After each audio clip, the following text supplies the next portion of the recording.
To celebrate Damian Lillard passing Clyde Drexler as the Trailblazers' all-time leading scorer, we're going to go over his best moments today in a bracket-style elimination game to decide what was the greatest Damian Lillard moment in Trailblazers history.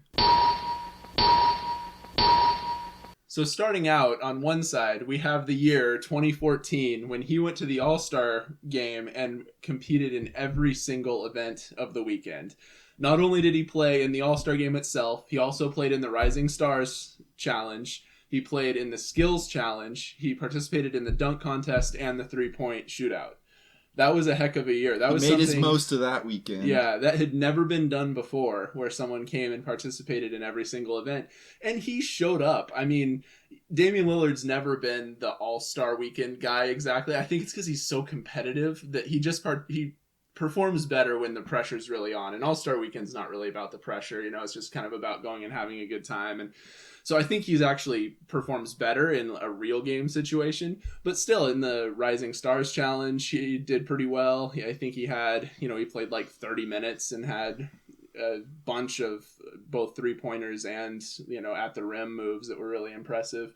Three-point shootout wasn't, the best because, again, I think he just performs better in clutch situations than he does. He needs to dribble 18 times and come off a screen and have a guy contesting him falling away to hit those shots. Yeah, and honestly, we actually see that a little bit even like in his performance this year. He's better with the ball in his hands than he is as a spot-up shooter because he's just never really had a lot of experience doing that. And that's what the three-point contest is spot-up shooting. So I think that was the year he kind of started to during that time he started to break into the public's conscious right there, because that was before his game winners and that kind of stuff. Like, he had won Rookie of the Year and he was on that stage on that level, but when you're watching the All-Star events and you see this guy in every single event, that's when you're like, wow, he plays up in Portland, who knows about that guy? But I think that's when he started to break into the public perception. And it's such a Damian Lillard thing to do, right? To take on all of that pressure all at once and be like, I'm going to show everyone what I can do all in one weekend. I think he only ended up playing like 9 minutes in the All-Star game. He got to go with LA, LaMarcus, which was pretty cool. But yeah, and the dunk contest that year was weird. They did some crazy team format where he ended up going against Terrence Ross in the first round, which was kind of a joke. But yeah, I mean, he showed out. Yeah. But on the other side, we have the Rookie of the Year. And, it was kind of an interesting time for Blazer fans' perspective because we had lost, the Roy Oden dream. Those were kind of crumbling away. All we had left was Aldridge. And the season before, everything had come crashing down with Nate McMillan and Gerald Wallace, kind of Felton, he who must not be named. Blazer fans, Mr. Cupcake himself. Raymond Felton. Oh, man. So coming in, we didn't know, kid from Weber and 4-year player. You never know if you're going to get a superstar player like that, but he really came out firing. He hit a near game winner against New Orleans at that time, and you could already kind of see the clutch forming. He averaged 19, 6.5 assists, 3.1 rebounds. He played 82 games. That was big.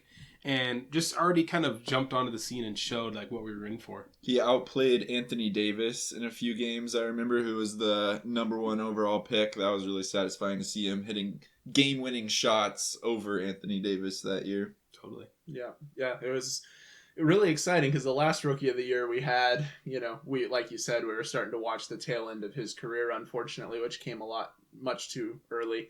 And to see there was hope, we had a new hope coming over the horizon. It was a pretty good feeling. All right, let's put it to a vote. All in favor of the all-event all-star year? All in favor of Rookie of the Year? You got 3-0 sweep. You got to go Rookie of the Year in that. That's a whole season's worth of work. And when you're not sure what you're going to get when it's a 4-year player and he turns into that, promise. And that was super exciting for Blazer fans. 2 years ago, the Trailblazers matched up against the Denver Nuggets in a playoff series that will be remembered for all the wrong reasons. I didn't think that Campazzo and Austin Rivers would be able to outplay CJ and Dame, but through stretches in that series, they really did. And when you take in the complementary pieces like Jokic on their team and Aaron Gordon versus Robert Covington and Yusuf Nurkic, it was really a disaster for Blazers fans.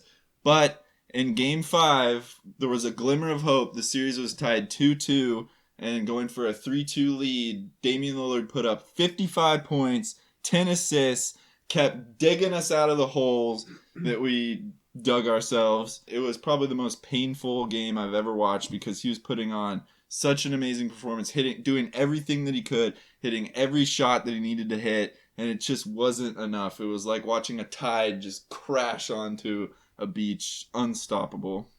I thought we were going to lose Dame after that game. That was my takeaway. After we watched that game, we watched it together. I was in agony the whole time. It was one of the hardest games I've ever had to watch because it was a historic performance from Dame, and he just couldn't get anything. Not a glimmer of help from anyone else on the floor.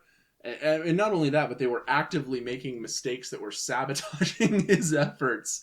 And I just didn't think there was any way he was going to stick around after that. And, more respect to him that he did. How much time do we have? I don't think we have enough time for me to express my disappointment, so I'll keep it brief. This game might have been up there, like, over his buzzer beaters for me if the game was won. He was possessed by a ghost. He made every shot that he put up, hit every three. His teammates, like you said, were sabotaging him. I don't even have to go down the list of how many mistakes were made. Covington misses 2 dunks. Two dunks in the fourth quarter and overtime. How tall is Covington? How tall is he? I don't know. 6'9", not tall enough to dunk, apparently. CJ steps out of bounds. Small hands. Off a wide open shot. Yusuf Nurkic is a bum mentally in the series and just gets punked by Jokic. Yeah, he fouled out like every game that mattered where we needed him. Nobody played defense on the Compazzo type guards on Denver. It was just a catastrophe. It was absurdly frustrating. You can't take away from what Dame did that game, though. It was an out-of-body. Best PER in a single game. Best playoff game score. Yeah. Best game score ever. And it was a loss. But you can't take it away from Dame. You can't take it away from him. Speaking of not being able to take things away from Dame, his stretch in 2020, where his 6-game stretch was up there with the best stretches of games in NBA history. He averaged 49 points per game during this 6-game stretch. In this 6-game stretch, Damian scored 293 points. In that stretch, he scored that many points. Absurd.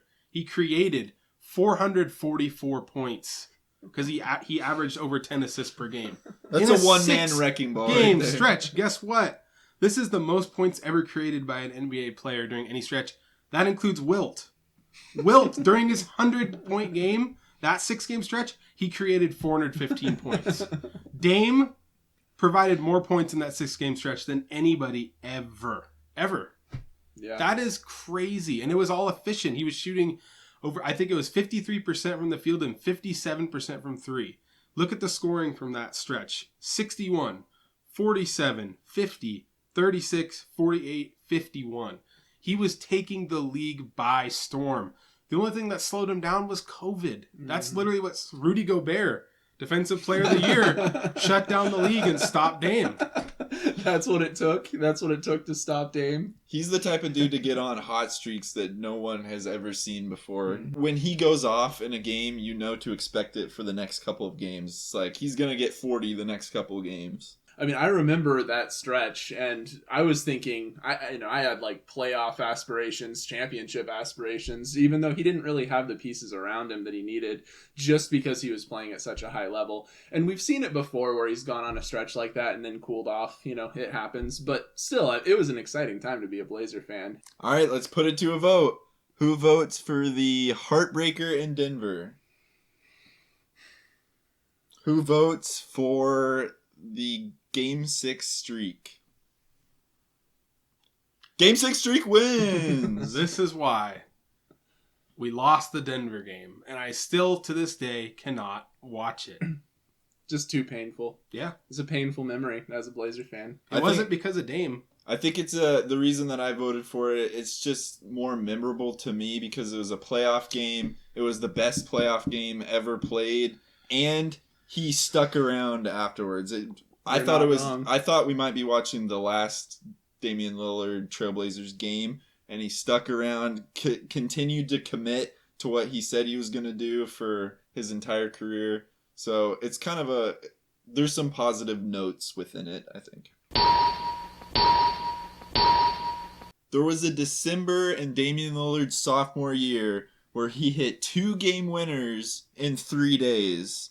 One against the Cleveland Cavaliers, one against the Detroit Pistons. Dame time was being born, and he was showing that both his clutch ability, his ability to win games, his ability to carry the team, and both of those shots, he just like took the heart out of both of those teams. And we talked a little bit about how the Blazers were just coming out of that previous era where we had really high aspirations, and what we were left with was basically Aldridge, Batum, Rolo, Wesley Matthews, and there was hope that this team could rebuild, but it had to have something to build around. And when Lillard came on and showed what he could do with consistent game-winning play and the clutch gene that, I don't know if, other than Roy, I can't really think of anyone in my tenure of being a Blazer fan that has that gene.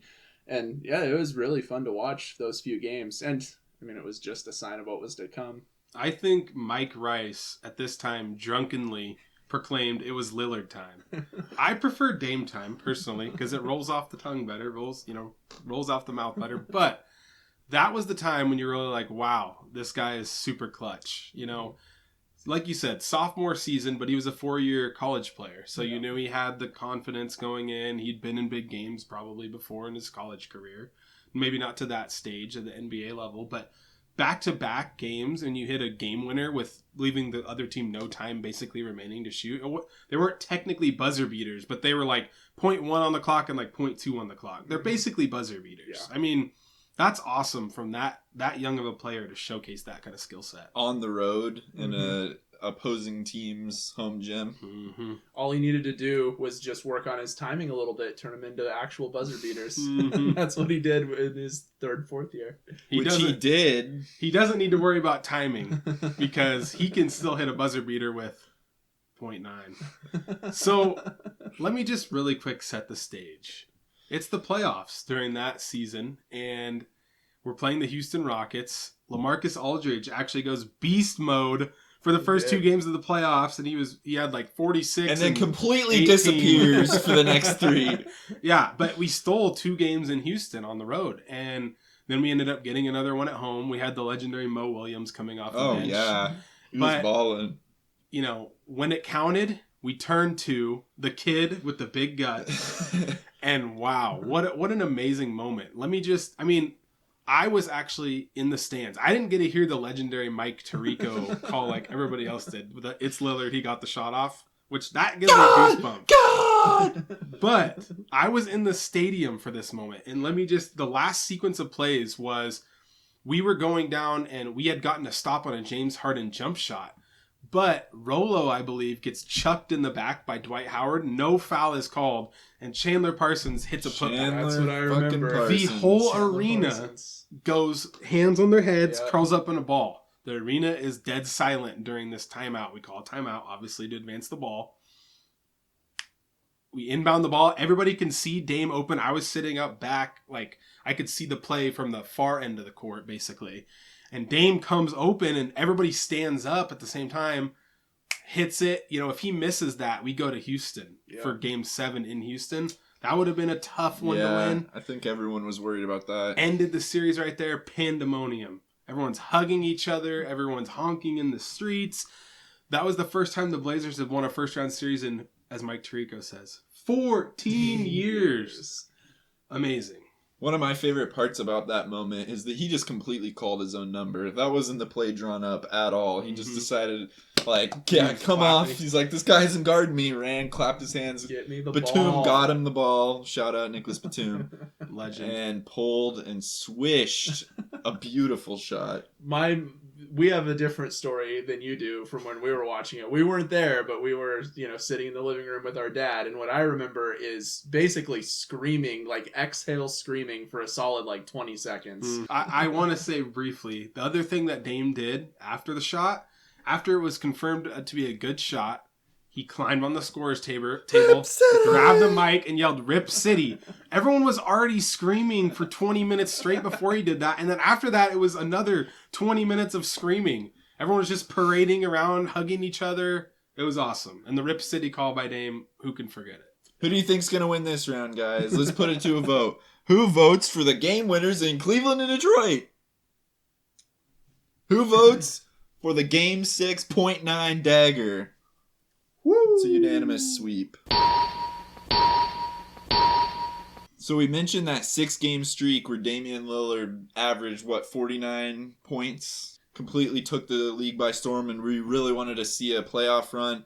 He didn't get the opportunity until several months later when they opened the bubble in South Florida, and he really continued where he left off. He averaged 37.6 points per game when the Blazers went 6-2 in the bubble, 9.6 assists, and he was voted the NBA bubble MVP that year. Yeah.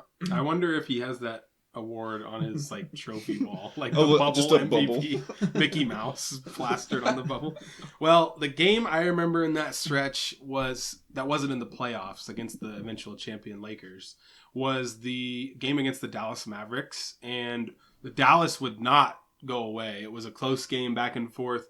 Dame scored 61 points that game, and the last points he got, he shot a 3, and it bounced on the back of the rim and flew out of the camera shot for the game feed and went in.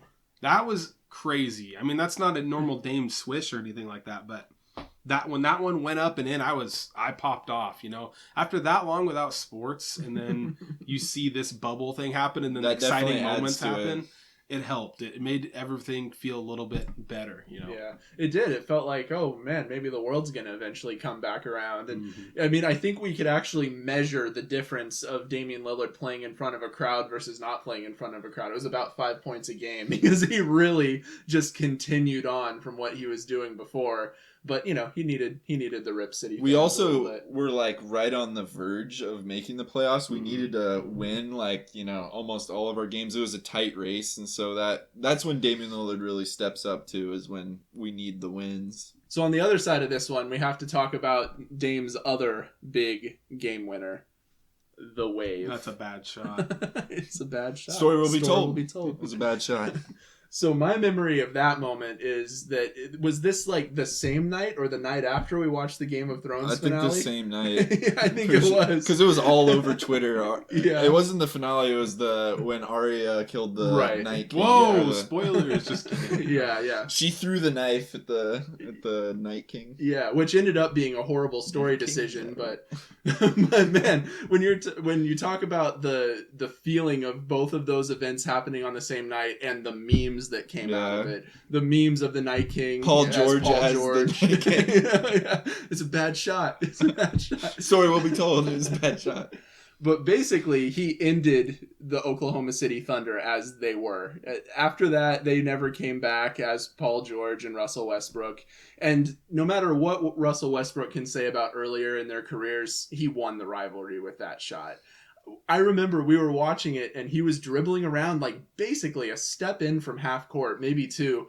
He's got to go. He's got to go. What are you doing? And then that little side back step, and it was pure. It was one of the purest game-winning shots that I've ever seen. And I vowed at that moment not to question Damian Lillard's decision-making when anymore. They mobbed him, and he just stared at the camera. That was my favorite part of that. I go to about one playoff game a season. I was lucky enough to be at this one too. I'm not a guy that goes to every game. I was at both of the shots. The thing that I love the most, that the cameras caught it too. When I watched highlights, they caught it. Russ tries to do his little rock the baby thing. He was doing that rock the baby thing in that game. Damn, that shot, the last shot of the game, gave him 50 points. And he had 10 assists as well. And he waved, Paul George goodbye, but Russ's little rock the baby thing, the possession before this, Russ took an ill-advised little Bricked flailing it. layup shot and missed it. And then Dame got the ball and hit the shot in Paul George's face. It was beautiful, beautiful stuff. There was a few moments in that series too where Damian would got a stop on Westbrook and then came down and pulled from that same range and just he was really taking it to Westbrook, kind of feeling the heat of the competition and rising to the occasion. All right, let's put it to a vote. Who votes for the bubble run? It was fun. It's gonna be another clean sweep. Who votes for the wave?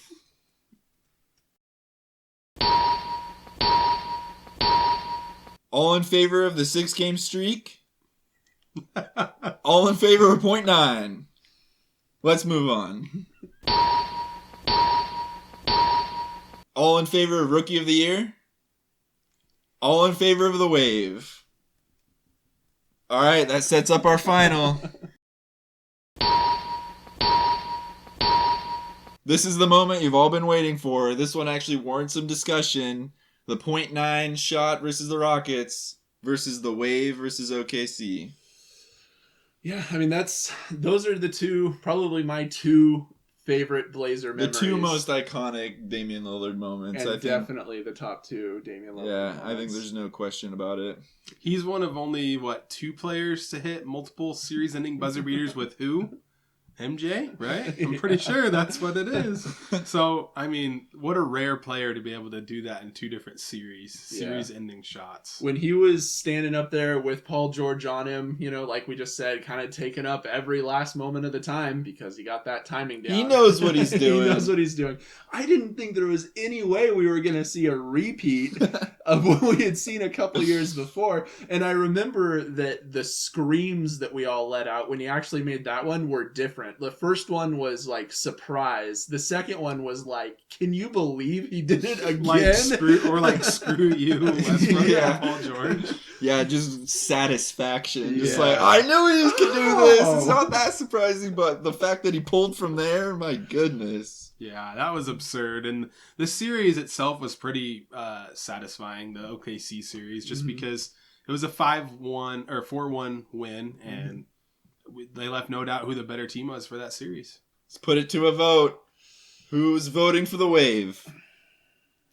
Who's voting for .9? Okay. I think it was a clean sweep. It was a clean sweep, but there was actually some times where you had to discuss the series and what was at stake because the Game 7, really going back to Houston for Game 7, I didn't think we were going to win that game. The time on the clock, if he missed it, we would have lost. Yeah. All the factors came into play. Harden was at the peak of hate because he was flopping constantly. I mean, he still draws a lot of free throws, but then it was the snapback god where he just would snap back every time he'd walk. Also, just the range of emotions going from completely heartbroken after the Chandler Parsons layup to completely elated from the after the shot. It does just beat out the Wave. They're different emotions for different shots, but I think the .9 was it was more relieving than anything. It was. The fan reaction for .9, they were both crazy in the stadium. Both were just so loud you can't even hear yourself. But the fan reaction for .9 was even louder than the other one, and it lasted for way longer. And it was just a party after the game. They both were, but it just felt like there was a little more at stake with that one. With the OKC, it kind of felt like the Blazers had that series in hand. It was like the Blazers series to lose. If they would have lost that game and went on to lose, it would have been not out of the question. And we've seen it happen before to the Blazers, but it would have been less likely than losing Game 7 in Houston, which I think was a good chance of that happening. There's also a pretty big difference between where Dame was in his career. I mean, with the OKC game, he was pretty mature at that point. He was in his all-star, kind of perennial all-star moment. Yeah. Whereas with that .9 shot, he was still very young. Ascending. We still didn't really know what we had with him exactly. And it was the first Blazer win in a series in 14 years. Yeah. There's our top Damian Lillard moment. With the trade deadline soon approaching, check this video out to see what we want for the Trailblazers.